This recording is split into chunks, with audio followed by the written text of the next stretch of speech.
Niña Tlaxcala, de azúcar, miel virgen del colmenar, blusa de jacinto y lirios, la falda espejo y puñal. Luz de luce su vestido, que luce de claridad, si verde entre los follajes, azul en el manantial.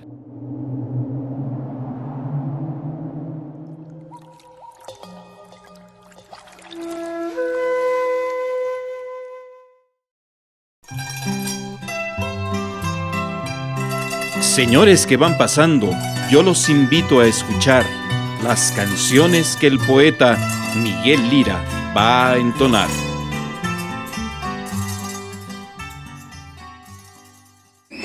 ¿Cómo no lo voy a recordar si casi toda mi vida estuve cerca de él?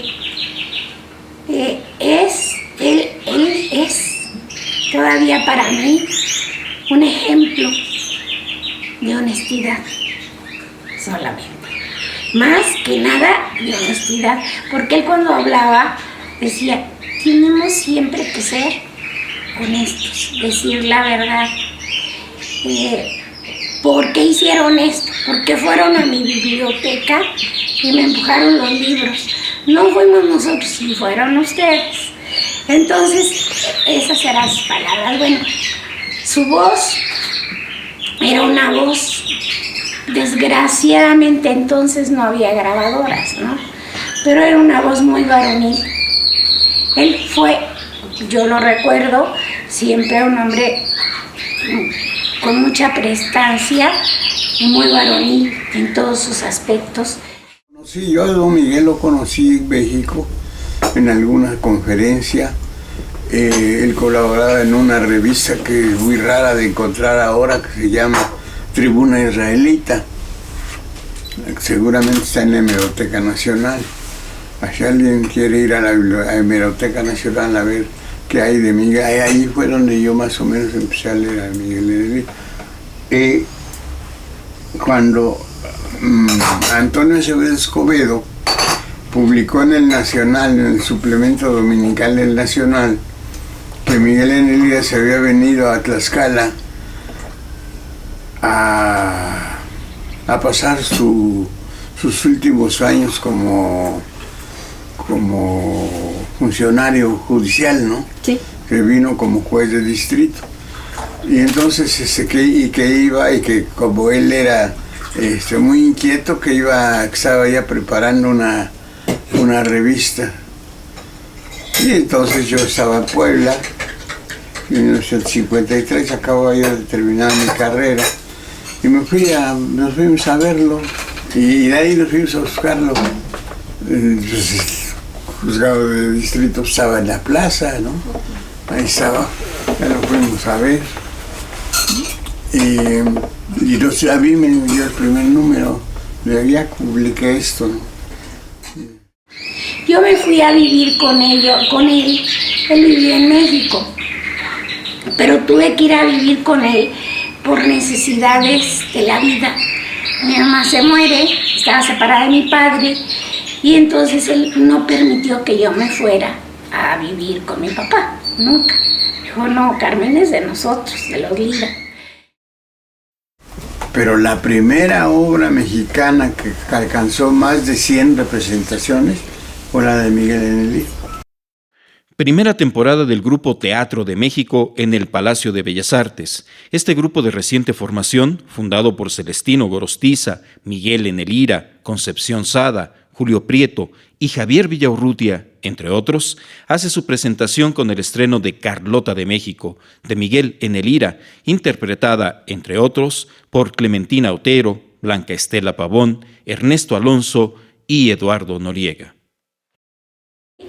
Y siempre de él recibí todo el cariño y todo el apoyo y todo lo que sé de Tlaxcala y el amor que él tenía hacia todo lo que representaba Tlaxcala, pues nos los inculcó, pero creo que más a mí, porque nunca dijo la Malinche, sino decía mi Malinche, mi Zahuapa, mi Tlaxcala. Entonces, eso de mí, decía, no me costó nada, pero el amor que uno siente por algo lo hace suyo muy profundamente. Dice, si tú tienes una flor, dices, es mi flor. ¿Por qué? Porque te gustó. Era una persona muy cálida, un provinciano.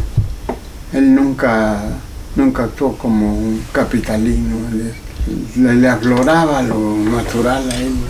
No era estudiado para su actuación, sus respuestas. Muy cálido, además, un hombre muy cálido. Era un hombre muy sanguíneo, cuando platicaba le veía uno como las orejas eran rojas, ¿no?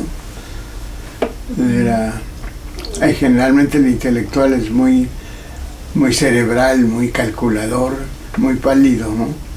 Y él era otra cosa, muy efusivo, ¿no?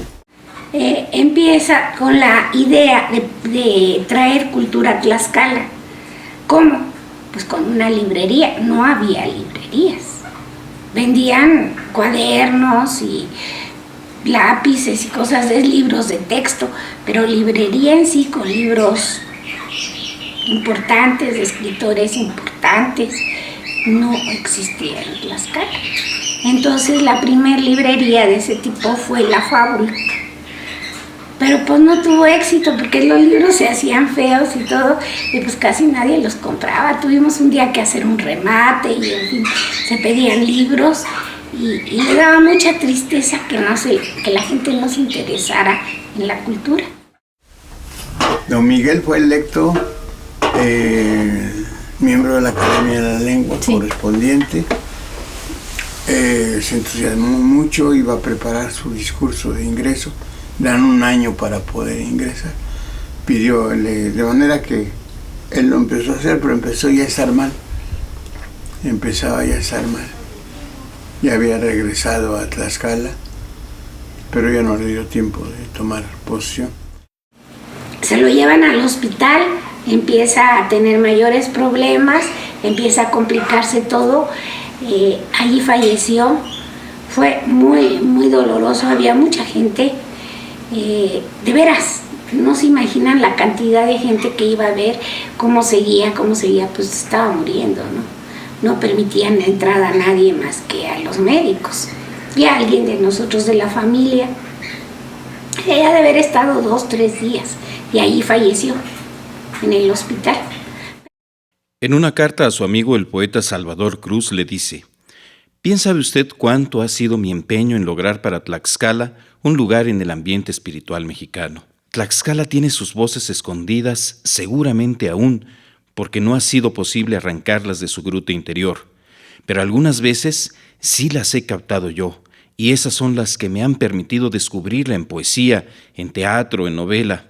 Ahora entiendo que la vida ha sido grata conmigo, en cuanto me ha permitido conseguir para Tlaxcala, y sobre todo para mi ciudad, la oportunidad de figurar literariamente en el panorama lírico de la patria. Y cuando recibo estímulos como los de usted, me siento más obligado a continuar esta labor, antes que definitivamente me borre el impulso, la que todo lo puede, la que todo lo sabe, y a la que se le odia mortalmente, la dama del alba, que no quisiera encontrar aún frente a mis ojos». Lira emprende el gran viaje. Eran las 6:43 del domingo 26 de febrero de 1961. Afuera, el sol declinaba en la tierra tlaxcalteca. Las primeras estrellas empezaban a aparecer.